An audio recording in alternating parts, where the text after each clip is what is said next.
ሁላችሁም በውጭ ሀገራት የምትገኙ የጽምዶ አባላት አርቲስቶች ተክለ ክፍለ ማርያም ወድሁል፣ ተስፋይ መሐሪ ፍሒራ፣ ረምዴት ዓለም፣ ላይነት አደሰ፣ ካሕሳይ በርሀ፣ አኽሊሉ ፎቶ ተፈኖ፣ አሌክስ ካሕሳይ፣ አልአሚን ሐሰበላ፣ ዘርሰናይ ግርማይና ሌሎች ድምፃውያን በትግራይ የተፈናቃዮች ካምፖች ውስጥ ያጋጠመውን ከፍተኛ ረሃብ ለመታደግ የሚውል በጽምዶ ስም በረሃብ ጦስ የምታልፍ ሕይወት መኖር የለባትም ከሚል መፈክር ስር ገቢው ሙሉ በሙሉ በረሃብና በቸነፈር ተጎድተው ከ100 በላይ በሚሆኑ ካምፖች ተበታትነው የሚሰቃዩትን የትግራይ ተወላጅ ተፈናቃዮችን ለማገዝ የሚውል ኮንሰርት እንድታዘጋጁ እማጸናለሁ።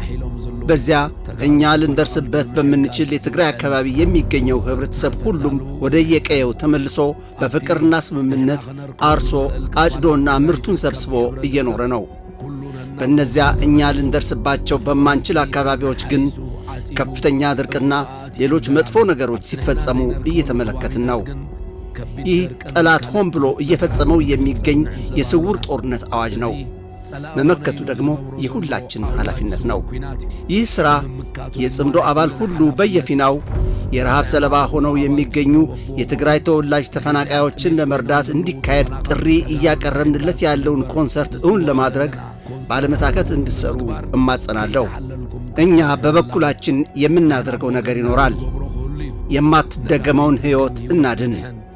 ከዚህ በተጨማሪ በግልም ሆነ በቡድን መርዳት ለሚፈልጉ በቅርብ ጊዜ አካውንት ከፍተን እናሳውቃቸዋለን። ሕይወት ለማዳን የበኩላችን ድርሻ እንወጣ። ይህም መጥፎ ጊዜ እጅ ለእጅ ተያይዘን እንሻገረው። ያለፈውን ስህተት በዛሬ ጥረት እንካሰው። ድል ለጽምዶ፣ ድል ለሰፊው ሕዝብ።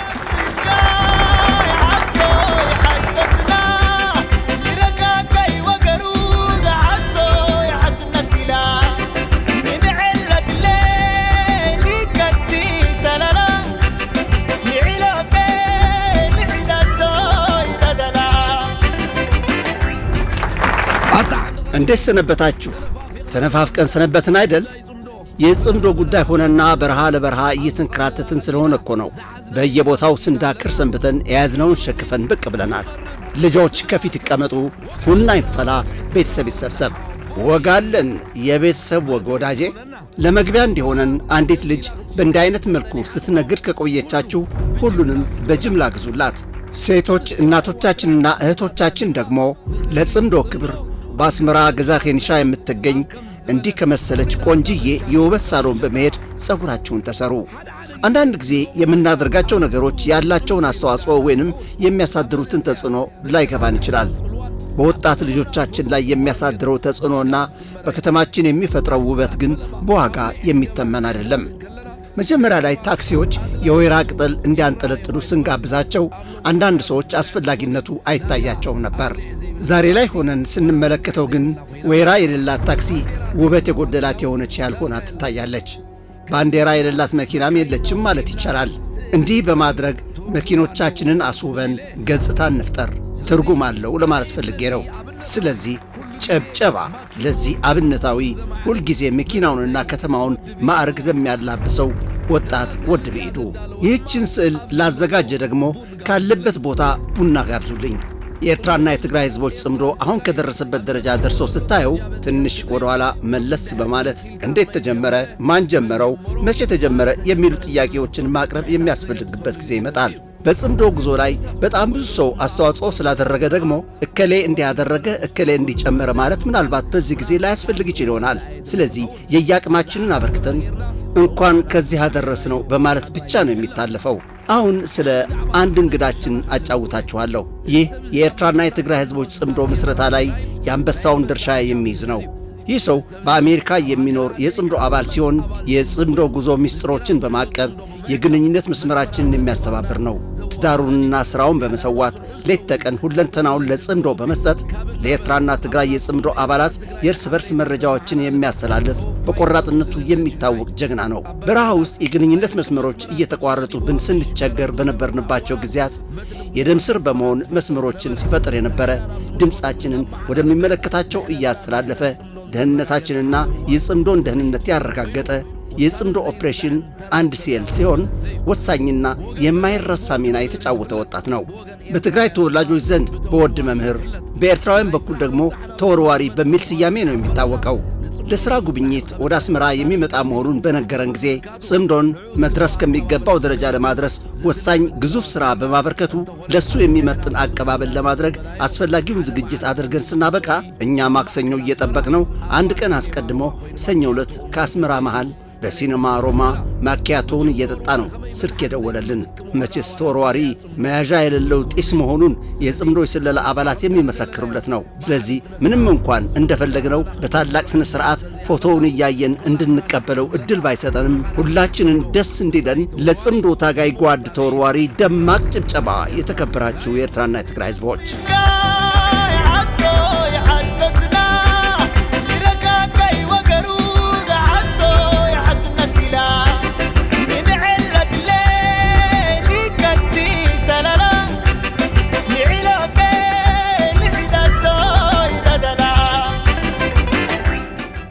ለዛሬ ወዳዘጋጀሁት መሰናዶ ከመግባቴ በፊት በገዢዎች ላይ ያነጣጠረ እንቢታና ለነጻነትና ለአርነት የሚደረግ ትግል በአንድ በኩል፣ በሌላ በኩል ደግሞ ነጻነትና እሱ የሚፈጥራቸው እድሎችን የሚያብራራ እነዚያን ቀይ ባህራችንና ወደባዊቷን የአሰብ ከተማችን የራሳቸው ለማድረግ የሚያልሙ የቅርብና የሩቅ ስግብግቦችን ተገቢውን መልስ በህዝብ ልሳን የምትሰጥ በአፋርኛ ቋንቋ አዶኑማ ማለት ነጭ ሐቅ በሚል ርዕስ የተዘጋጀች ዶክመንተሪ ፊልም በእድሞና ቲቪ በቅርብ ጊዜ ተከታተሉ።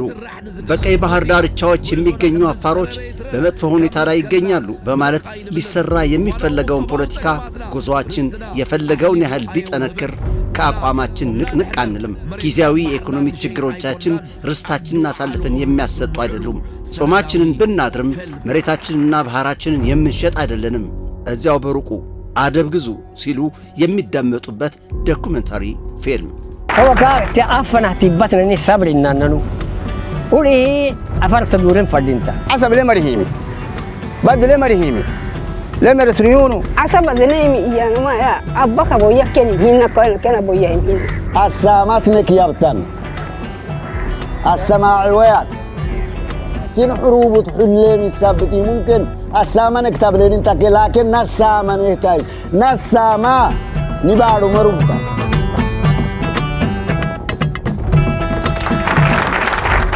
እንደሚታወቀው በዚያው ከሩብ ዘመን በላይ የዘለቀው የመመከት ጊዜ አያሌ አሻጥሮችን ተመልክተናል።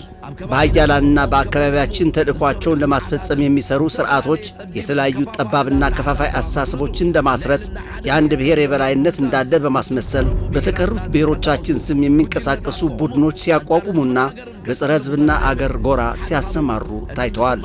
ከነዚህ አንዱ በአፋር ሕዝብ ስም የፈለፈሉት ቡድን ነው። የአፋር ሕዝብ ጭቁንና የተገፋ መሆኑን ለማስመስከር ያልተጓዙበት ርቀት የለም።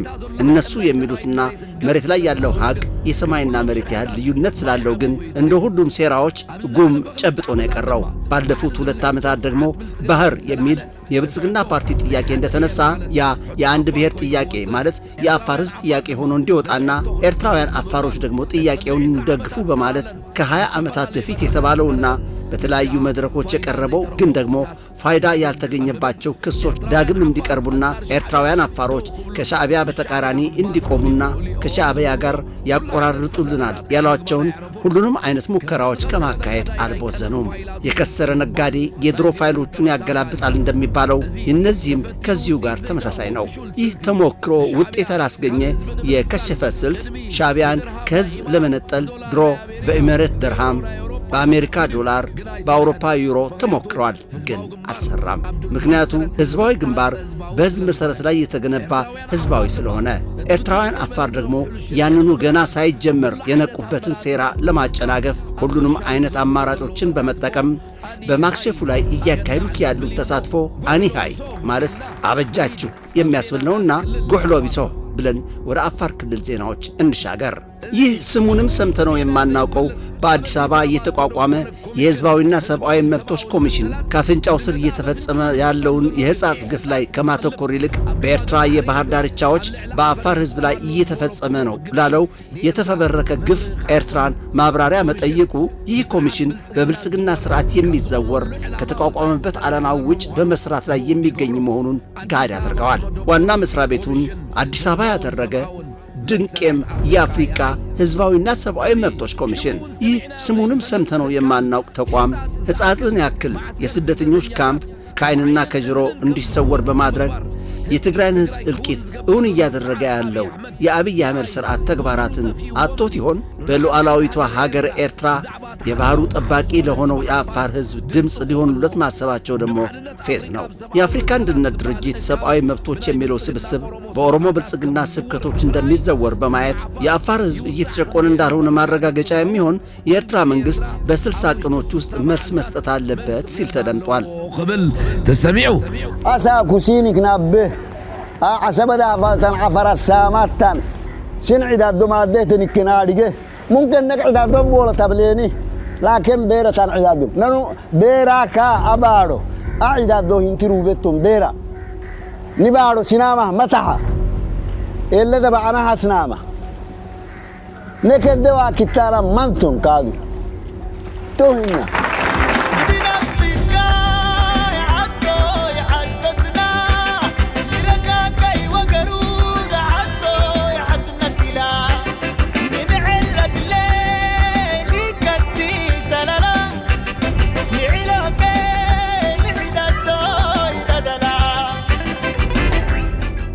ካልማ ጋንን ለመናገር በአሁኑ ጊዜ የኡጉጉሙ ሰራዊት አወል 40 እንደ በየኬላዎቹ ያሰፈራቸውን ልዩ ኃይልና ሚሊሻ ሳይሆን በእዞች ደረጃ የተቋቋመውን የጁላ ሰራዊት ሊፋለም ከሚያስችለው ቁመና ላይ ነው የሚገኘው።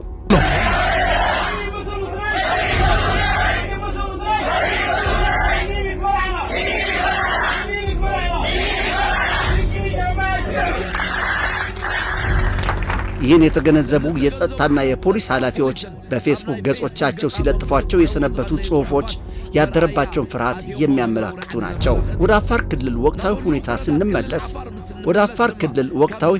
ስንመለስ ደግሞ ከከፋ ወደ ባሰ ሁኔታ ሲሄድ እንጂ ሲሻሻል አልታየም። የክልላዊ መንግስቱ ባለስልጣናትና የአወል 40 እንደ ቤተሰብ የብልጽግና ስርዓት ውድቀት አይቀሬነትን ተገንዝበው ነው መሰል ከድሮው በባሰ ሁኔታ በሙስናና በዋልጌነት ውስጥ ተሰማርተው ይገኛሉ።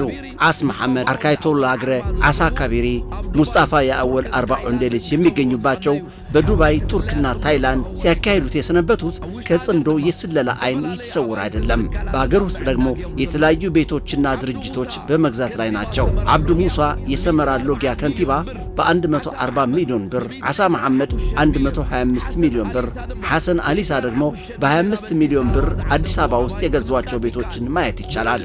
በኤልኤልአር የሚባል መንግስታዊ ድርጅት የሚዘራ የእንስሳ መኖ የሚውል ሳር ከእንስሳት ይልቅ በአወል 40 እንደ ልጅ አማካይነት ወደ ውጭ ኤክስፖርት እየተደረገ ነው።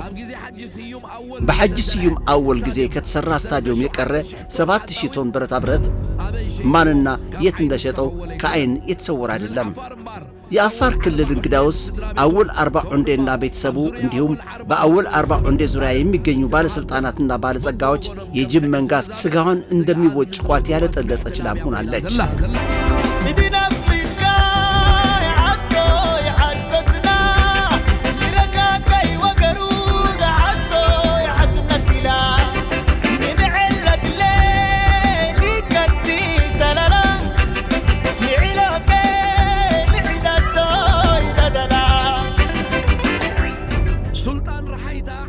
የራሃይታ ሱልጣን አብዱልቃድር ዳውድ ሰሞኑን ባስተላለፉት ወቅታዊ መልእክት እንዲህ ብለዋል።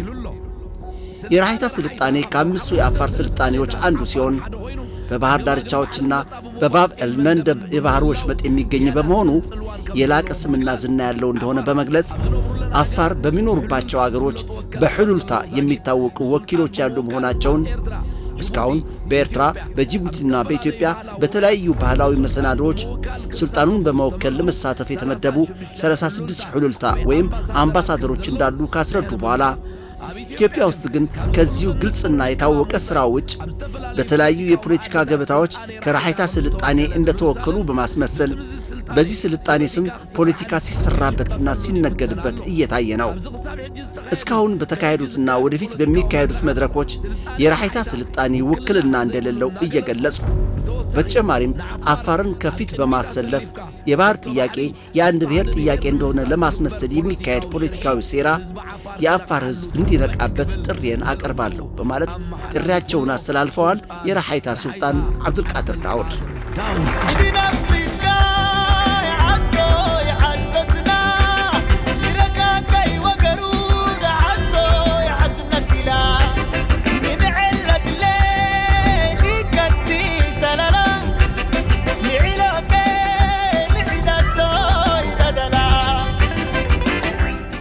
ባለፉት ሳምንታት መማረክ የማይስለቸው አባዱላ ገመዳ አሰብ ኤርትራ አይደለችም፣ በደርግ ጊዜ ራስ ገዝ የምትባል ራሷን የቻለች ክልል የነበረችው፣ ስለዚህ አሰብ የወሎ ናት በማለት አዲስ ያልሆነ ተረት ተረት ሲናገር ተደምጧል። መቼስ ይህን የሰማ ሁሉ ተገርሟል አይደል? አሁን የዚህ ምርኮኛ ምላስ የምታስቆረጥም በመምህር ክንፈ ርግበ ከተጻፉት ውስጥ አንድ አጭር ታሪክ እንንገረው። ይህ አሁን የምንሰጠው መልስ ለአባዱላ ገመዳ ዛፍን በእጀታዋ ይባላል። ይህ ታሪክ በደብረ ቢዘን ገዳም መጽሐፍ ውስጥ ሰፍሮ የሚገኝ ነው።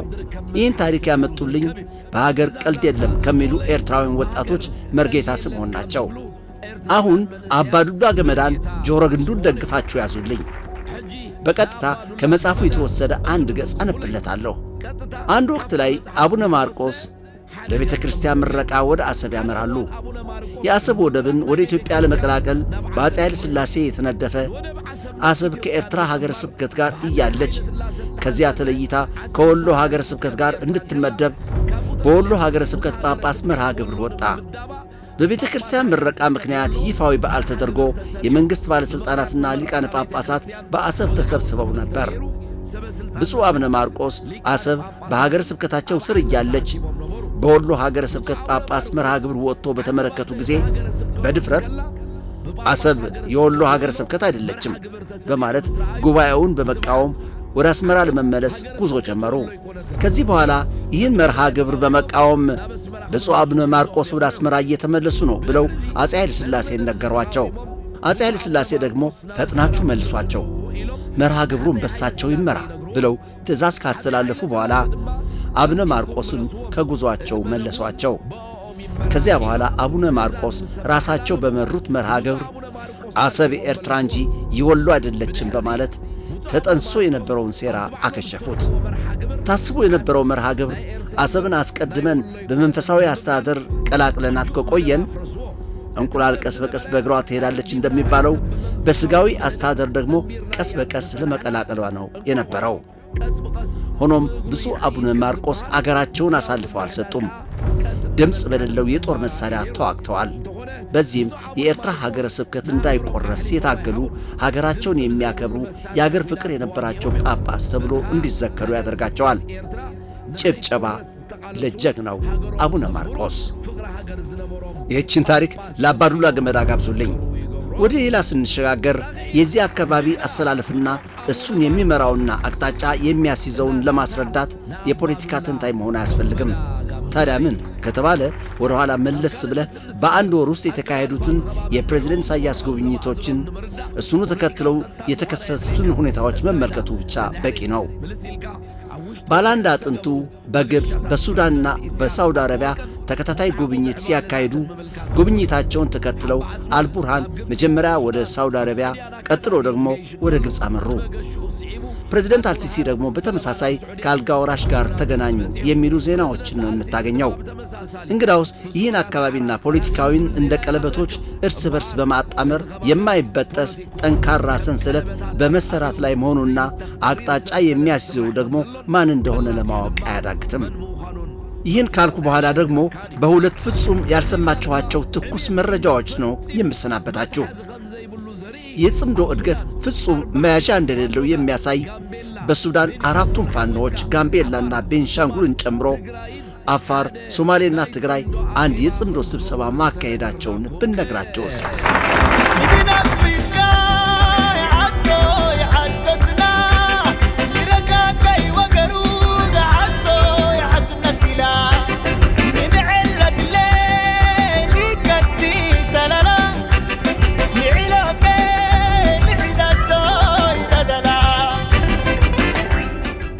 ባለፈው ጊዜ ያቀረብኳት ጽሑፍ ዛሬ ለማቀርበው መሰናዶ እንደ መግቢያ ነው የተጠቀምኩባት።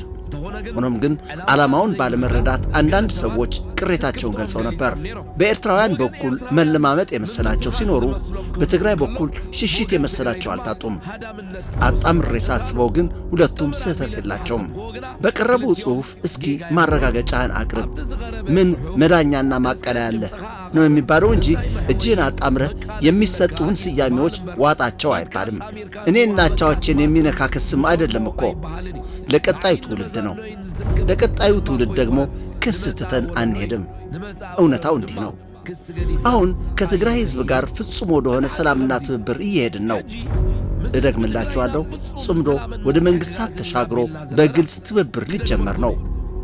አማራጩ እሱ ብቻ ስለሆነ ይህ አሁን የማቀርበው መሰናዶ እንግዳውስ ለተሟላ ሰላም ምንጣፍ መሆን ያለበት ነው። በልቦናና በማስተዋል እንድትከታተሉትም እጋብዛለሁ። በአሁኑ ጊዜ በኢትዮጵያ መገናኛ ብዙሃን ስለ ኤርትራና ትግራይ በተከታታይና በተደጋጋሚ እየተነገረ ይገኛል። አንድ የጄኖሳይድ ዶክመንተሪ እንደ ቀልድ በተደጋጋሚ መለቀቅ ጀምሯል። ወዲያውን ደግሞ ጌታቸው ረዳ ስለ አብይና የትግራይ ጄኖሳይድ የሚል ፕሮግራም ተዘጋጀለት። በቀጥታ በለጠ ሞላ የአማራን ጄኖሳይድ ትግራይ ናት የፈጸመችው በማለት ብቅ አለ። ለምንድን ነው ይህ አርዕስት አቧራውን አራግፎ ዛሬ እየመጣ ያለው የሚል ግን አልተገኘም። አማራ እኔ አይደለሁም፣ ኦሮሞ እኔ አይደለሁም እያሉ ባሉበት ዘመነ ኤአይሳ ኤርትራ ዝም ማለት ነው ወይ የነበረባት የሚለውን ነው የምናየው። ለምን በአሁኑ ወቅት ማን ነው ግፊት እያደረገበት ያለው?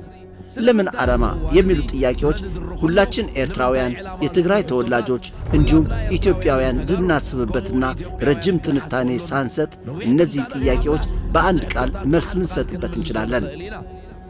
ዓላማው ጽምዶ እንደመበረዝ ነው። ጽምዶንና ዓላማውን ከተረዳን ይህ አሁን ስለ ኤርትራና ትግራይ በአጠቃላይ በኤርትራና በኢትዮጵያ ሕዝቦች ላይ እየተደለቀ ያለውን ከበሮ ማን ነው የሚደልቀው?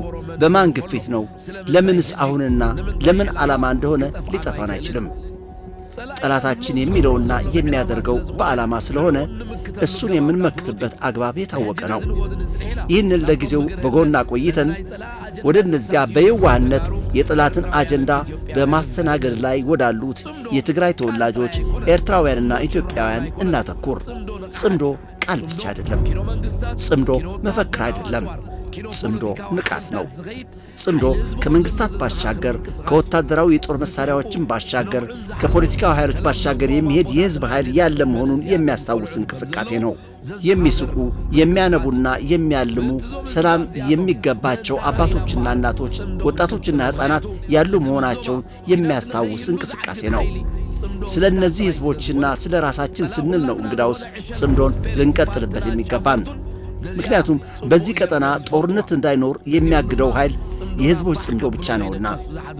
የጋራ ጠላታችን የሆነው ጨቅላው የፕሮስፐሪቲ ፓርቲና ጫፋሪዎቹ ይህችን አሳምረው ያውቋታል። ለዚህም ነው ደግሞ ጽምዶአችንን ለመበታተን እንቅልፍ አጥተው በማደር ላይ የሚገኙት። ከጀማመሯቸው ዘዴዎች አንዱ ደግሞ የጄኖሳይድን ጉዳይ መቀስቀስ፣ በህዝብ ላይ ደረሱ የሚባሉትን ግፎች በማነሳሳት እርስ በርሳችን ውስጥ መካሰስና መጋጨትን በመፍጠር ቁስል በማከክ ወደ ዳግም ቂም በመክተት ጽምዶን መበተን የሚል ስውር ሴራ ነው። እነሆም ከወዲሁ ባለፉት ጊዜያት የዚህ ሴራ ሰለባ የሆኑ የትግራይ ተወላጆች ሆኑ ኤርትራውያን በመገናኛ ብዙሃን የመሰላቸውን ሲናገሩና ሲጽፉ አይተናቸዋል። ይህ የጽምዶን ዓላማዎች ይጠቅማል ወይስ ይጎዳል ብለን ማሰብ ጊዜው ነው። ከ1998 እስከ 2022 ዓ.ም የነበረውን ጊዜ ብቻ አንስተን የምንናገር ከሆነም በኤርትራና በትግራይ ህዝቦች ላይ የደረሰው ስቃይና መከራ ብዙና ከባድ ነው። ይህ በይቅርታ በመተሳሰብ በካሳ መቋጨት ያለበት መሆኑ የሚያወላዳ አይደለም። ይህን ጉዳይ ባለሙያዎች ናቸው ሊይዙት የሚገባ። በተገቢው ጊዜ በትክክለኛው አግባብ ነው ደግሞ መፈጸም ያለበት። የህዝቦች ጽምዶ ከሚፈለገው ደረጃ እንዲደርስና ግቡን እንዲመታ ቅድሚያዎች ሳንሰጥ ደረሱ ስለሚባሉት በደሎች የመተሳሰብና የመካካስ ሂደት የምንሸጋገር ከሆን ውጤቱ ከፍላጎታችን በተቃራኒ የሚያራርቀን ሊሆን ይችላል። በዚህም የጠላቶቻችን ዓላማ ራሳችን እንተገብረዋለን ማለት ነው።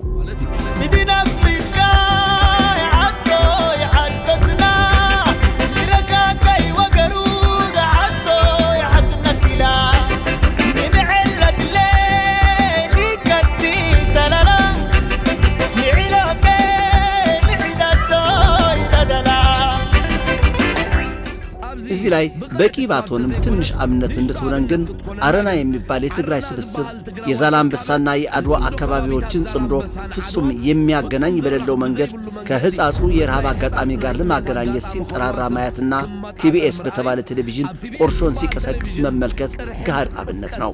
ስለዚህ በማህበራዊ ሚዲያዎች እየተባባልነው ወዳለነው ተመልሰን ሰከን ብለን ጉዳዩን ማየት አለብን። በህግ የሚፈጸመው በህግ የሚፈጸም እስከሆነ ድረስ ይህ በመገናኛ ብዙሃን እየታየ ያለው መካሰስ ምን ተጽዕኖ ይኖራል ብለን ማሰብ ደግሞ የግድ ይሆናል። መልሱ ግን ግልጽ ነው። በህዝባችን አእምሮ፣ በወጣቶቻችንና በልጆቻችን አእምሮ ውስጥ የተበድያለው ወይንም የበድያለው ስሜት ነው የሚፈጠረው። ይህ ደግሞ ወንድማማቾች ነን፣ በጋራ ተስማምተን መኖር አለብን ከሚለው የጽምዶ መርህ በተቃራኒ ነው። አውዳሚና ሁላችን ልንተው የማንፈልግ ውርስም ነው። አወል ዛሬ ምን አሳስበው ነው ይህን አርዕስት ያነሳኸው ካላችሁኝ፣ ያዙ እንግዲህ ባለንበት የዲጂታል ጦርነት ዘመን ኤአይ በጦር መሳሪያ ከሚካሄደው ጦርነት በላይ አደገኛ ከሆነበት ደረጃ ደርሷል። ምንም እንኳን በኤርትራ የሚቀርቡት ክሶች ሕጋዊ መሰረት የሌላቸው ቢሆኑም በማህበራዊ ሚዲያዎች በተከታታይ የሚሰራጭ ፕሮፓጋንዳ በቀጣዩ ትውልድ ላይ ከባድ ተጽዕኖ አለው። ይህ ጉዳይ በትኩረት ካልታየ የሚከተሉት 5 መዘዞች ሊያመጣ ይችላል። አንደኛ፣ የዲፕሎማሲ መነጠል። የጅምላ ግድያ ክሱ በተደጋጋሚ ሲወሳ ሐቅነቱ ሳይረጋገጥ እነዚህ ሀገሮች ኤርትራን እንደ ወንጀለኛ ሀገር ሊያዩዋት ይጀምራሉ። ይህ ደግሞ በተጨማሪ እገዳ ለመወሰን እንዲሁም ኤርትራ በዓለም አቀፍ መድረኮች ድምጿ እንዳይሰማ ለማድረግ ጫና ይፈጥራል። ሁለተኛ፣ ታሪክን መጠምዘዝ። ኢንተርኔት ዲጂታል መዝገብ ቤት ነው። ዛሬ የሚጻፈው ነገ እንደ ታሪክ ተደርጎ ይቆጠራል። ኤርትራን እነዚህ ክሶች በተገቢ ሰነዶችና ማስረጃዎች አማካይነት በዲጂታላዊው ዓለምም ካልመከተቻቸው እነዚያ የክስ ጽሑፎች ወይንም ናሬቲቮች እንደተረጋገጡ ሐቆች ተቆጥረው ይቀራሉ። ጉግል፣ ዊኪፒዲያ፣ ቻትና ጂፒቲ የመሳሰሉ የኤአይ መሳሪያዎች የተጻራሪዎችን ሐሳብ ብቻ መዝግበው ይይዙታል። ቀጣዩ ትውልድ ወይንም የውጭ ሰው የኤርትራን ታሪክ ለማወቅ ሲፈልግ የሐሰት ወይንም የተጋነነ መረጃ ብቻ ያገኛል ማለት ነው። እዚች እጃችሁ ላይ ያለች ግልጽ አብነት ሰጣችኋለሁ። ስልካችሁን አውጡ፣ ኪዊክስ ዊኪፒዲያ ክፈቱ፣ አብረን እናንብብ። በኤርትራና በኢትዮጵያ መካከል በተካሄደው ጦርነት ኤርትራ እንደተሸነፈችና እንደወረረች በኪዊክስ ዊኪፒዲያ በኢትዮጵያ ድል አድራጊነት ተመዝግቦ ይገኛል። ኤርትራን ኢትዮጵያን ዎር በሚል ርዕስ ስር ተመዝግቦ የሚገኘውን ተመልከቱት። ሐቁ እሱ ነበር ወይ የሚለው ሌላ ጉዳይ ሲሆን፣ ቀጣዩ ትውልድ የሚያነበው ግን ይህንኑ ነው። የኤርትራ በኢትዮጵያ ሽንፈት ተብሎ ወደ ትውልዶች ይሸጋገራል። እኔ ይሄንን አልቀበለውም፣ ስለዚህ ባለኝ አቅም ሁሉ ልታገለው ተነስቻለሁ ነው መባል ያለበት። የኢኮኖሚ ዕድሎች መዘጋት። ኢንቨስተሮች ወይም ጎብኚዎች ወደ አንዲት ሀገር ከመሄዳቸው በፊት የሚያደርጉት ነገር ጉግልን መፈተሽ ነው። የኤርትራ ስም ከጅምላ እልቂት ጋር ተያይዞ በኢንተርኔት ሲወጣ ትላልቅ ኩባንያዎች ስማቸው እንዳይበላሽባቸው በመስጋት ኤርትራን ይርቋታል። ቱሪዝም ይዳከማል። የውጭ ባለሀብቶች ኢንቨስት ማድረግ ያስፈራቸዋል። ይህ ለሀገር እድገት ትልቅ እንቅፋት ነው። አራተኛ፣ ሕጋዊ ወጥመድ። ክሱ ሕጋዊ መሠረት ባይኖረውም ማኅበራዊ ሚዲያ ሕግን በመቀየሩ ላይ ጫና የመፍጠር አቅም አለው። በጸረ ኤርትራ የሚንቀሳቀሱ ቡድኖች በእነዚያ በማኅበራዊ ሚዲያዎች በብዛት የተሰራጩትን ክሶች እንደ መነሻ በመጠቀም ኤርትራውያን ባለሥልጣናትን በዓለም አቀፍ ፍርድ ቤት ለመክሰስ የሚያስችል ሁኔታ ይፈጥራሉ። ይህ የኤርትራ መንግሥት ቀጣይ በሆነ ሕጋዊ የመከላከል ሂደት አሊያም በተጽዕኖ ስር እንዲኖር ያደርገዋል። አምስተኛ፣ ዘላቂ ማኅበራዊ ጥላቻ። ይህ የከፋው መዘዝ ነው። በማኅበራዊ ሚዲያዎች እየተሰራጨ ያለው የጥላቻ ቅስቀሳ በኤርትራና በትግራይ ሕዝቦች መካከል ያለውን ሰብአዊ ግንኙነት ይባስ ያጨልመዋል። አዲሱ ትውልድ በፌስቡክና በቲክቶክ የሚመለከተውን አስከፊ ጥላቻ ስለሚወርስ በቀጣዮቹ ጊዜ ሰላም ለመፍጠርና ጎረቤት ሆኖ ለመኖር እጅግ ሊከብድ ይችላል። የኤአይ ዓለምንና የቸልተኝነት አደጋን እንመልከት። በኤአይ ዝምታ ማለት መጥፋት ወይንም መሸነፍ ማለት ነው። ኤአይ እንደ ሰው አይደለም። ዝምታ ወርቅ ነው የሚለው ተረት እዚህ ላይ አይሰራም። ኤአይ የሚሰራው በዳታ ነው። ዳታ ማለት ደግሞ ጽሑፍ፣ ቪዲዮ፣ ድምፅና ፎቶ ነው። ይህ በቸልታ ከታየ የሚከተሉት 4 አደገኛ መዘዞችን ያስከትላል። አንደኛ፣ ታሪክህና ማንነት በሌሎች ይጻፋል። ኤአይ እንደ ቻት ጂፒቲ ወይንም እንደ ጉግል ሐቅን የሚያውቀው በኢንተርኔት ከሰፈሩት ጽሑፎች ብቻ ነው። አንተ በዝምታ እየተመለከትክ ተቃዋሚዎች ስላንተ መጥፎ ነገር የሚጽፉ ከሆነ ኤአይ አንተ በዝምታ ያለፍከውን ሐሰት እንደ ሐቅ አድርጎ ይቆጥረዋል። የዝምታ ትርጉም ስለኔ የተባለው ሁሉ እውነት ነው ተቀብየዋለሁ ብለህ ለኤአይ ፈቃደኝነትህን መግለጽ አሊያም መፈረም ማለት ነው። ሁለተኛ የባህልና የቋንቋ ሞት። የኤርትራ ሕዝብ በትግርኛ ወይም በትግረ በቂ ጽሑፎችን ካላሰማራ ኤአይ ቋንቋችንን አያውቀውም። በመጪው ጊዜ ሁሉም ቴክኖሎጂ በድምፅ ሲታዘዝ ትግርኛን አያዳምጠውም። ይህ ወደ የቋንቋ ውድቀት ያመራል። እዚህ ላይም አንድ አብነት ልሰጣችሁ እችላለሁ። በኢንተርኔት የኤአይ ተርጓሚዎች ከእንግሊዝኛ ወደ ትግርኛ እንዲተረጎም የጻፍከው ጽሑፍ የሚሰጥህ የአነጋገር ዘዬ ማለት አክሰንት የትግራይ ነው። ይህ ምን ያሳየናል ካል የትግራይ ተወላጆችን ጉብዝናና የእኛን ድክመት ነው። የትግራይ ተወላጆች ኤአይን በቀጣይነት በመደጋገም የትግራይን የአነጋገር ዘዬ ለይቶ እንዲያውቀው አድርገዋል ማለት ነው። እኛሳ ካል ኤርትራውያን ምሁራንን የሚመለከት ጥያቄ ይሆናል። ሶስተኛ የኢኮኖሚ ባርነት። ዓለማችን ኤአይን በመጠቀም ሥራዎችን ስታቃልል፣ አንተ ግን በድሮው አመቺ ያልሆነ መንገድ ትሠራለህ። ምርቶችህ ውድና ጥራት የሌላቸው ይሆናሉ። መጨረሻ ላይ በኤአይ የሚሠራ የውጭ ሰው መጥቶ ገበያህን ይቆጣጠረዋል። አራተኛ የደህንነት ስጋት። ጠላቶች ኤአይን በመጠቀም በሳይበር ሲያጠቁ አንተ ይህን ቴክኖሎጂ አላውቀውም በማለት ዝም ትላለህ። መከላከል ማለት ጠበንጃ ማነገብ ማለት ብቻ ሳይሆን ጠላትህ እየተጠቀመበት ያለውን ኤአይ ማወቅና መጠቀም ማለት ነው።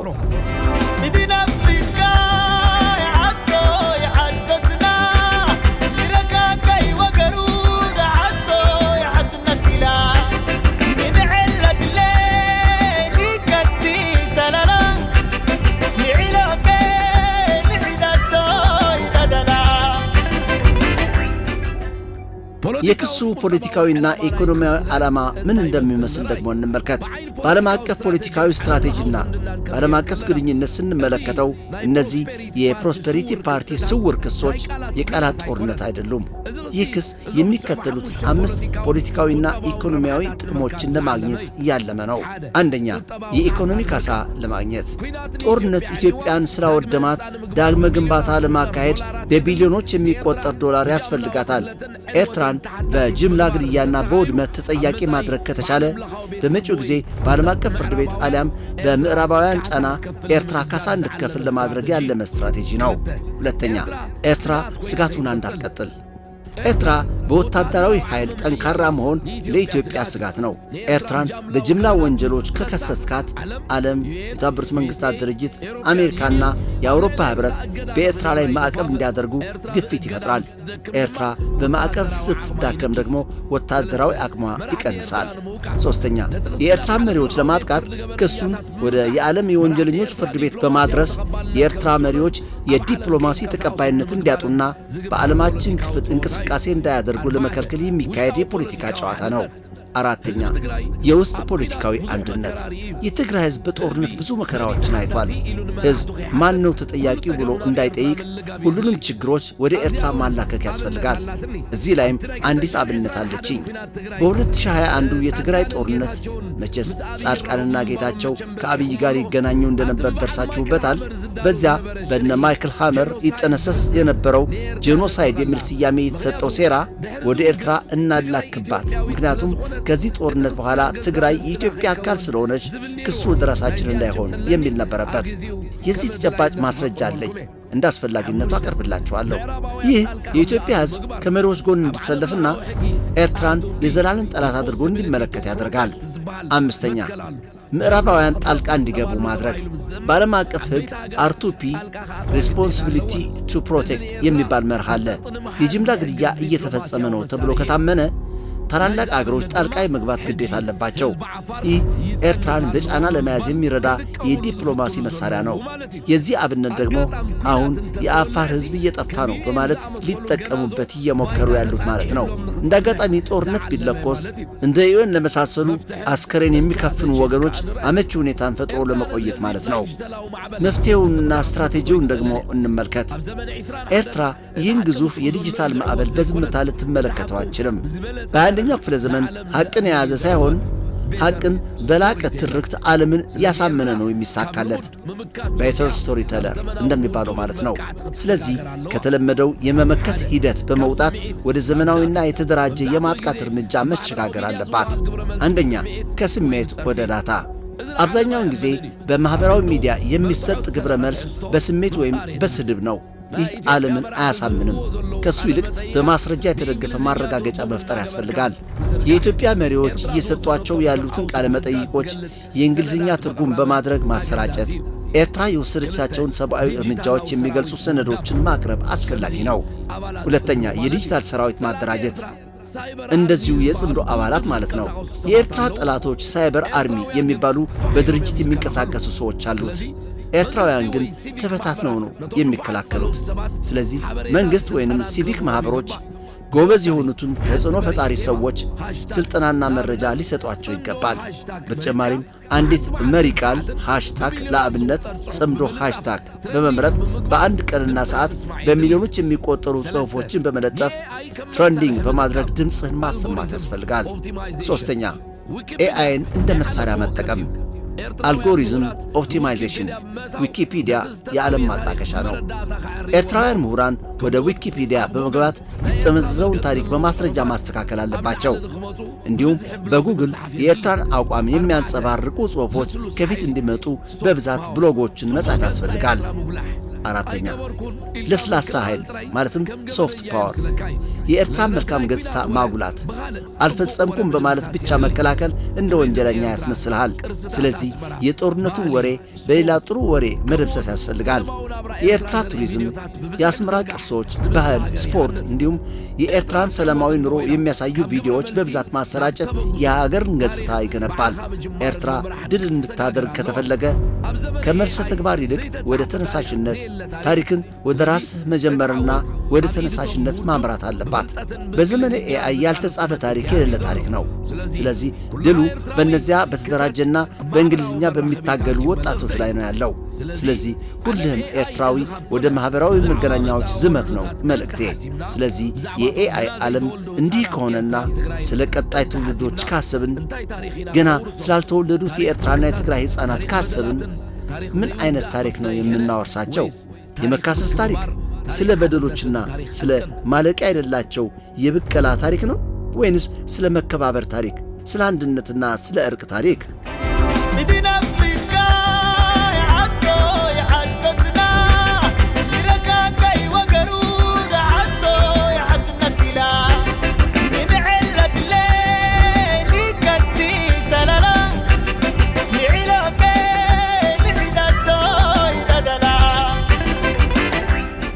አሁንም አንድ ነገር በድጋሚ ግልጽ ላድርግ። በትግራይ ሕዝብ ላይ በደል አልተፈጸመም አይደለም እያልኩኝ ያለሁት። በኤርትራ ሕዝብ ላይም በደል አልተፈጸመም አይደለም እያልኩኝ ያለሁት። ይህ በሕጋዊ መንገድ በሙያተኞች መያዝ አለበት። እነዚያ ከዚህ ውጭ በመካሄድ ላይ ያሉት የመገናኛ ብዙሃን ይዘቶችና ትረካዎች በቀጣይ ትውልዶችም ሆነ በአሁኑ ትውልዶች ዘንድ የሚፈጥሩት አሉታዊ መዘዝ ስለሚበዛ ይቁም ነው እያልኩኝ ያለሁት። ከብልጽግና ስውር ሴራዎች ውስጥ በነ ጻድቃን ውስጥ ለውስጥ በመሰራጨት ላይ የሚገኝ የፕሮፓጋንዳ ኦፕሬሽን አለ። ይህን ማክሸፍ ደግሞ ኃላፊነቱ የኛ ነው። ምክንያቱም ትረካ ወይም ናሬቲቭ ኃይል አለው። በአሁኑ ጊዜ የሚነገሩ ታሪኮች አስፈላጊ ናቸው። እርስ በርሳችን የምንባባለውም አስፈላጊ ነው። የመካሰስ ታሪካችን ከነገርን በመካሰስ ውስጥ ነው የምንኖረው። የእርቅ ታሪካችን ከነገርን ደግሞ እርቅን እናሰፍናለን። ትረካ ወይም ናሬቲቭ በሰዎች አእምሮ ውስጥ የሚገነባውን ማንነት አቅጣጫ ሊያስይዝ ይችላል።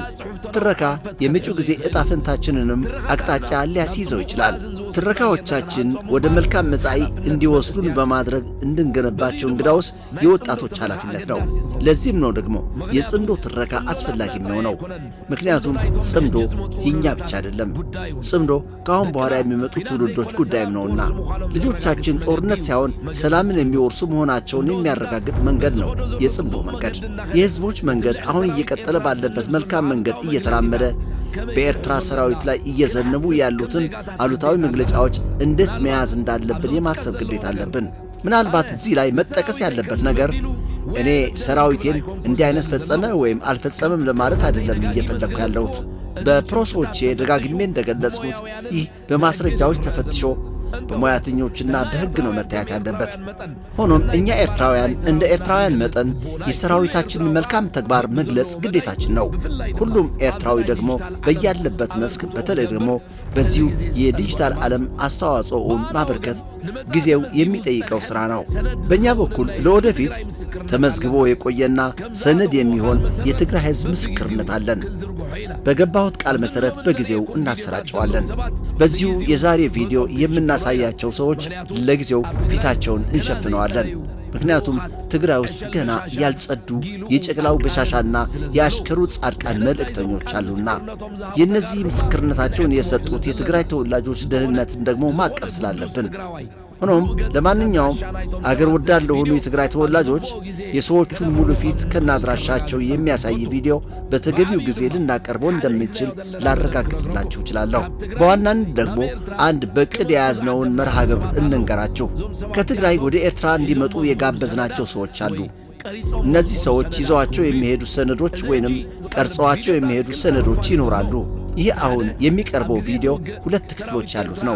አንዱ በጦርነቱ ጊዜ የኤርትራ ሰራዊት ገብቶባቸው በነበሩ የትግራይ ቦታዎች የነበረው ሁኔታ የሚመሰክሩ የአካባቢው ነዋሪዎች የሆኑ የትግራይ ተወላጆች የሚሰጡት የምስክርነት ቃል ሲሆን፣ ሁለተኛውን ክፍል ደግሞ በክፍል 2 እነግራችኋለሁ። ይህ አሁን የማቀርብላችሁ ምስክርነት የመላው የትግራይ ሰሜናዊ ምዕራብ አካባቢ የትግራይ ተወላጆች ምስክርነት ከሰነዳችን ነው። ሕዝባዊ ግንባር በተለይ ሌቦችን በማስታገስ ብዙ አግዞናል ባይ ነኝ። ምክንያቱም እሱ ባይኖርና ጸጥታ ባያስከብርልን ኖሮ ሌባውና ባለ ንብረቱ በተገዳደሉ ነበር። ምክንያቱ እሱ ባይኖር ዳኛ የሌለን ሆነን እንቀር ነበር። እኛ ጊዜያዊ አስተዳደር ነን እንጂ ትጥቅ የለንም። ለሕይወታችን መከላከያ እንኳን የለንም። ስለዚህ በጸጥታ ባያግዙን ኖሮ እኛ ንብረታችንም ሆነ ሕይወታችን አስጊ ሁኔታ ስር ነበር። ስለዚህ የእነሱ መኖር ጥሩ አግዞናል። ጥሩ እንቅስቃሴ ነው የነበረው። እንደ ነዋሪዎች እነሱ ከወጡ ጸጥታ የሚያስከብርልን የለም። ስለዚህ ሕይወታችንም ሆነ ንብረታችንን ማን ሊያስተዳድርልን? ሕዝባዊ ግንባር ከወጣ ጸጥታው ለእኛ አደጋ ነው። የሽፍቶችና የሌቦች ሰለባ ነው የምንሆነው። ሕዝባዊ ግንባርን በተመለከተ እኛ ምንድነው የምንለው? ጸጥታን በተመለከተ የሌቦች የውሸታሞችና የዘራፊዎች መድኃኒት ናቸው ሕዝባዊ ግንባር። አስቀድመንም ኤርትራውያን ዓላማቸው እንደሱ ነው ስንል ነበር። በአካል ስናያቸው ደግሞ የሌቦች መድኃኒት መሆናቸውን አረጋግጠናል። እንዳውም ከዚያ ባሻገር ራሳችሁን በራሳችሁ የምታስተዳድሩበት መሪዎች ምረጡ በማለት በሂደቱ አግዘውናል። ከወታደራዊ አስተዳደር የሲቪል አስተዳደር ይሻላል የሚል አማራጭ ተወስዶ ራሳችሁን በራሳችሁ የሚያስተዳድሩላችሁ ሰዎች ምረጡ ተብለን ነው በየጣቢያው የተመራረጥ ነው። ከዚህ ህብረተሰብ እዚህ ባለውበት አካባቢ አንድም ተደፈርኩ የምትል ሴት አልሰማውም። በጠቅላላ አንዲትም ሴት አልተደፈረችም። አንድም የሕዝባዊ ግንባር ወይ የሻዕቢያ ወታደር ሴት ደፈረ ሲባል አልሰማሁም። ያየሁትም ሆነ የሰማሁት ነገር የለም።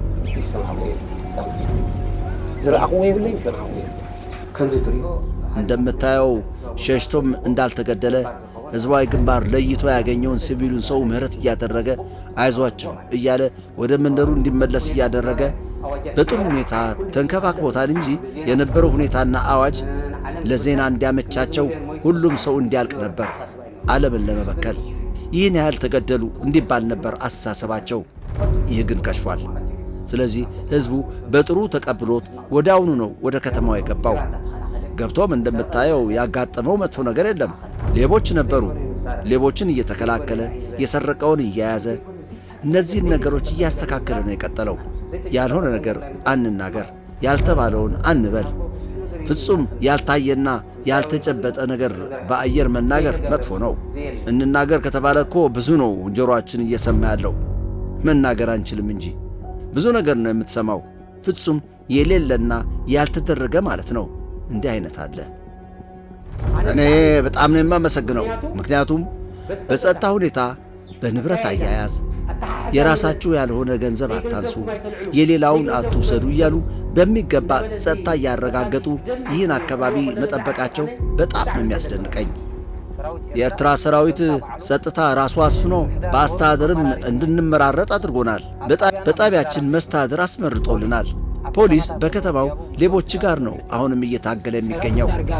የዚህ አካባቢ ሰላም ህዝባዊ ግንባር ከመጣ ወዲህ ነው የተሻሻለው ባይነኝ። ወንጀል አሁንም አልፎ አልፎ የሚታይ ቢሆንም ከነበረው ቀንሷል። ከህዝብ ጋር የሚያደርገው ትብብርም በጥሩ መንፈስ እየቀጠለ ነው ባይነኝ። እኔ ሀቅ ለመናገር ደግሞ የታረደ ወይም ከህዝብ ፊት የተረሸነ ሰው የለም፣ አላየሁምም። አይቻለሁ የሚልም የለም ወሬ ካልሆነ በቀር። ዓላማው ህዝብን ማዳን ነው። በቃ ህዝብን ማዳን ማለት ምን ማለት ነው እንዴ? ሌባን ካጠፉ ደን እንዳይወድም የሚጠብቁ ከሆኑ ሌላ ምን አለ? በረሃ ገብቶ የነበረው ህብረተሰብ ራሳቸው ናቸው እኮ ሰብስበው ወደ ቀየው ያስገቡት። በጣቢያችን ና ወደ መንደር ግባ በማለት ራሳቸው ለቅመው ነው ያስገቡት። ከቤት አትውጣ ሌባ እንዳይሰርቅብህ ብለው ራሳቸው እየመሩ ወደ ቤቱ አስገቡት። ይህ የሰማነው የኤርትራ ሰራዊት ገብቶባቸው በነበሩት ቦታዎች የሚኖሩ የትግራይ ተወላጆች የሰጡት ምስክርነት ነው። የዚህ ስናሰማቸው የቆየነው ምስክርነት ዓላማ በሁለቱም ህዝቦች መካከል ሊፈጠር የሚችለውን ወይንም የተፈጠረውን አሉታዊ ጠባሳ ለማደብዘዝና ቀስ በቀስ ደግሞ ወደ ቀድሞ ሁኔታው ለመመለስ ነው። በዚሁ ረጅም ዓመታት ያስቆጠረው የሁለቱ ህዝቦች ግንኙነት ልክ እንደዚያ መልካም የጉርብትናና የመተጋገዝ ታሪክ ተዋልደህና ተዛምደህ መኖርን የመሳሰሉ ጥሩ ነገሮች እንዳሉ ሁሉ በሁለቱም ህዝቦች አእምሮ የተፈጠሩ ጠባሳዎችም አሉ። ልክ ነው። ህዝብ እንደ ህዝብ በሌላ ህዝብ ላይ የሚፈጽመው በደል የለም ሊባል ይችላል። ሆኖም ልንሻገረው የማንችል ሀቅ አለ። የኤርትራ ሰራዊት የኤርትራ ህዝብ ትውልድ ነው። የትግራይ ሰራዊትም የትግራይ ህዝብ ትውልድ ነው። ስለዚህ ሰራዊት በህብረት ይሁን አንድ የሰራዊት አባል በግል የሚፈጽመው ተግባር እነዚህ እኮ የሚል ስሜት ሊፈጠር ይችላል። በአንድ የትግራይ ወታደር የተበደሉ ኤርትራውያን በህብረት የትግራይ ተወላጆች እኮ ማለት የለባቸውም። ዘመቻችን ይህንኑ ለማስተካከል ነው። ምክንያቱም ከረጅም ዓመታት በኋላ እንደዚህ አይነት ሁኔታ በሁለቱም ህዝቦች ዘንድ አሉታዊ ገጽታ የመፍጠር እድሉ ትልቅ ስለሆነ ይህን ያወቀ የጋራ ጠላታችን ደግሞ በተላላኪዎቹ አማካይነት ይህን አሉታዊ ነገር ለማጉላትና ክፍተት ለመፍጠር ባለመታከት እየጣረ ነው። ስለዚህ አስፈላጊ ወደ ሆነው ጥያቄ እንሻገራለን ማለት ነው። እኛስ ምን እናድርግ? የኛ በጽምዶ ዙሪያ የተሰባሰብነው ታጋዮች ሥራ እንግዳውስ እነዚህን አሉታዊ ገጽታዎች መደምሰስና ወደ አዎንታ በመቀየር ቀጣይ ትውልዶችን ወደ ቁርሾ ከሚወስዱ ትረካዎች መገላገል ነው መሆን ያለበት። ይህን የምናደርግበት መንገድ ደግሞ ግልጽ ነው።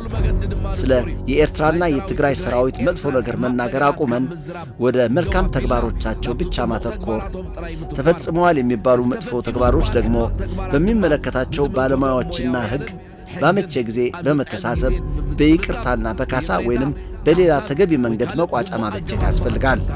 የኤርትራና የትግራይ የኢትዮጵያ አፋር ህዝቦች ጽምዶ ከዚያ ባሻገር ደግሞ የሱዳን፣ የኢትዮጵያ፣ የሶማሊያ፣ የጅቡቲ፣ የኤርትራ፣ የትግራይና አፋር ህዝቦች ጽምዶ ወደ ቀጣይ ትውልዶች እንዲቀጥል ከተፈለገ በመገናኛ ብዙሃን አማካይነት መጥፎውን በማጉላት ሊሆን አይችልም።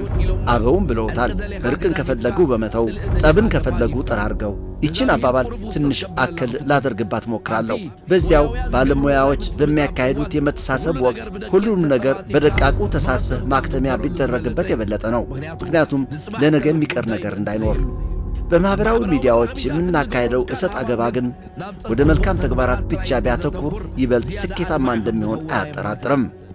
ኤርትራውያን ስለ ትግራይ ተወላጆች መልካም ተግባር ከሰሙ፣ የትግራይ ተወላጆች ስለ ኤርትራውያን መልካም ተግባር ከሰሙ የግንኙነቱ ኩነት መልካም መንፈስ ነው የሚሰርጽበት። ቀጣይ ትውልዶች በሰላም እንዲኖሩ ለማስቻልና አላስፈላጊ የቁርሾ ጠባሳ እንዳይኖራቸው ሁላችን ኃላፊነት ተሸክመን እንረባረብ ነው የኔ የጽምዶ መልእክት።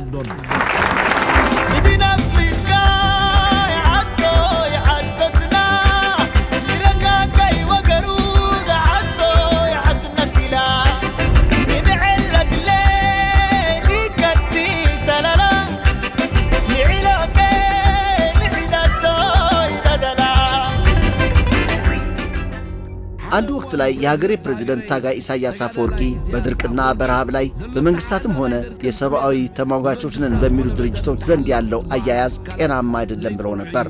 የተራቡ ሰዎችን ፎቶ በማንሳት የሰለባዎቹን ከባድ ችግርና ረሃብ ለገንዘብ ማግበስበሻና ለፖለቲካ ቁማር መጫወቻ ሲጠቀሙበት ማየት ተገቢ አይደለም ብቻ ሳይሆን በስነ ምግባር ነውር፣ በሃይማኖት ደግሞ ሐራም ወይም ኃጢአት ነው። ያ ለነውርና ለኃጢአት ግድ የሌለው ኢትዮጵያን ወደ ገሃነም ቀይሮ በቅርብ ጊዜ ወደ ሐቀኛው ገሃነም ለመሄድ ቪዛውን በማሳለጥ ላይ ያለው ጨቅላው በሻሻ እንግዳውስ ወደ ትግራይ ይገባ የነበረውን እርዳታና ባጀት በማቋረጥ ረሃብን እንደ የፖለቲካና የጦር መሳሪያ አድርጎታል። የሕፃጽ ተፈናቃዮች እንዲሰወሩ የተደረገበት እኩይ ተግባር ደግሞ ከነዚህ አንዱ ነው። እኛ በበኩላችን እንደ ኤርትራውያን በዚያ ሕፃጽ ውስጥ ባጋጠመው ረሃብና ቸነፈር የተሰማንን ሐዘን በይፋ እየገለጽን ይህንን በጣም የተጎዳውን ከፊል የትግራይ ሕዝብ ለማገዝ በይፋ ዕቅድ አወጥተን ለተግባራዊነቱ ተነሳስተናል። ይህንኑ ለመተግበር ተንቀሳቅሼ ከሚመለከታቸው አካላት ጋር ስነጋገር ሰንብቻለሁ። ይህን ማድረግ አያቅተንም። ላም ቀንዶ አይከብዳትም። የሚሰራውን ሥራ ካከናወን በኋላ እንገልጸዋለን። አሁን ግን በመቀሌ አካውንት የሚከፍትልን ሰው ስለሚያስፈልገን በተቻለ ፍጥነት ከተከፈተልን እኛ በመላው ዓለም የምንገኝ ኤርትራውያን እርዳታችንን ለመላክ የሚያዘገየን ነገር የለም። ያን በመሬት የሚደረገውን ግን ካደረግነው በኋላ ለሕዝብ እናሳውቃለን። ይህን ለማቀላጠፍ በእንቅስቃሴ ላይ ስለሰነበትኩኝ ነው ደግሞ ትንሽ እንደ ጉንፋን መሳይ ነገር ያጋጠመኝ። ወደ ማጠቃለያ እንሄድ። ይህ የሰሞኑን የጨቅላው ፕሮስፐሪቲና የአጫፋሪዎቹ የፕሮፓጋንዳ ጉዞን ስመለከተው ወደዚያች ዘ ቲንግስ ፎል አፓርት የሚል ርዕስ ያላት የቺንዋ አቼበ መጽሐፍ ላይ ወዳለችው የኤሊ ተረት ነው የሚወስደኝ። መቼም የበሻሻ ልጅ ኤርትራን በላሁሽ፣ ዋጥኩሽ፣ አትያዙኝ ይልበት የነበረው ወናፉ ተንፍሶ ወደ አስታርቁኝ፣ አዋያዩኝና ሰላም የሚል ማላዘን እንደተቀየረ አስተውላችሁታል። በተለይ ደግሞ በዲፕሎማሲ ግንኙነቶች ማዕቀፍ ውስጥ ትናንሽ ፎካሪዎችን በመገናኛ ብዙሃን እንዲቀባጥሩ በመገፋፋት የኢትዮጵያን ሕዝብ በሚያስንቅ እውነት ብሬን ዎሽ እንዲያደርጉት ያሰማራቸው ቢሆንም እሱ ግን በቀቢጸ ተስፋ ወደ ቁልቁለት እየነጎደ መሆኑን አላጣውም። ልክ በቺንዋ አቼበ ላይ እንዳለው ኤሊ ማለት ነው። መጽሐፍ ውስጥ ያለው ታሪክ ባጭሩ እንዲህ የሚል ነው። ሰማይ ላይ ይካሄድ በነበረ የወፎች በዓል ላይ ለመሳተፍ የቋመጠ ኤሊ ነበር። መብረር ስለማይችል ግን በበዓሉ ለመሳተፍ ሁሉም ወፎች ላባ እንዲያወሱት አደረገ።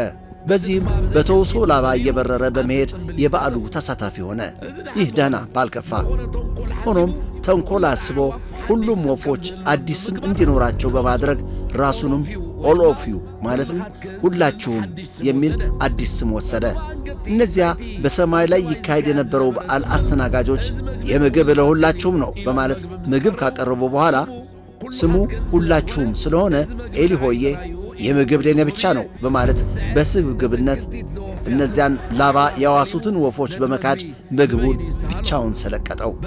በዚህ የተበሳጩት ወፎች ያዋሱትን ላባ ስለቀሙት ከሰማይ ወደ መሬት መፈትፈጡ የግድ ሆነ።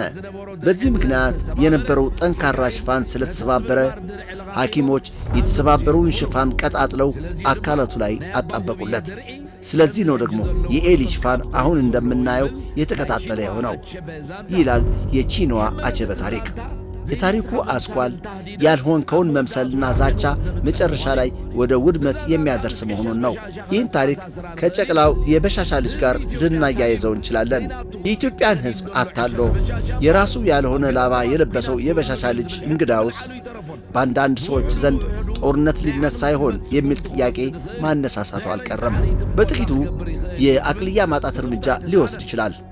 እኔ ከሞት ሰርዶ ያብቀል አይነት እርምጃ ሊወስድ ይችላል የሚል ስጋት አልታጣም። እኔ በበኩሌ ባለፉት ቅርብ ቀናት ከክቡር ፕሬዝደንቴ ጋር ለመገናኘት እድል አግኝቼ ነበር። በዚች የአጭር ጊዜ ወጋችን ይህችን የአንዳንድ ሰዎች ጥያቄ አንስቼላቸው ነበር። በበሻሻ ልጅ ዛቻና ፉከራ ስጋት ያደረባቸው ሰዎች አሉ። አዲስ ዓመትን ምክንያት በማድረግ እንደዚህ አይነት ስጋት ላላቸው ሰዎች በአጠቃላይ ደግሞ ለኤርትራ ሕዝብ ምን መልእክት አለዎት ክቡር ፕሬዝደንት አልኳቸው። የሰጡኝ መልስ አጭር ነበረች። የኤርትራን ሕዝብ ቅሰም በለው። ቅሰን ማለትም እፎይታ ይሰማህ በለው። ፊደሎቹ 3 ናቸው። መልእክታቸው ግን ጥልቅ ነው። ትልቅ ትዝብት፣ ከፍተኛ ብቃትን ማዕከል ያደረገ የስለላ መረጃና ተጨባጭ ትንታኔን መነሻ ያደረገ ግዙፍ መልእክት። ያለ ላባው ለብሶ እንደተፈጠፈጠው ኤሊ የበሻሻ ልጅም በኢትዮጵያ ሕዝብ ብቻ ሳይሆን በሁሉም የዚህ ቀጠና ሕዝቦች ተተፍቶ አርቲፊሻል ላባው ተቀምጦ ውድቀት ላይ ይገኛል። ስለዚህ እናንተ የበሻሻ ልጅ በኤርትራ ላይ ጦርነት እንዳይከፍት ስጋት ያላችሁ የሀገሬ ፕሬዝደንት ቅሰን ብሏችኋል። ቃል በቃል ይህችኑ ማሊያዬ ላይ የለጠፍኳትን ብሏችኋል። የኤርትራ ሕዝብ ቅሰን ብለህ መልእክቴን አስተላልፍልኝ ብለውኛል። እንደ ወረረች ተቀበሏት። መልካም አዲስ ዓመት ለመላው የኤርትራ ሕዝብና ለመላው የጎረቤቶቻችንና የዓለም ሕዝቦች። ድል ለሰፊው ሕዝብ።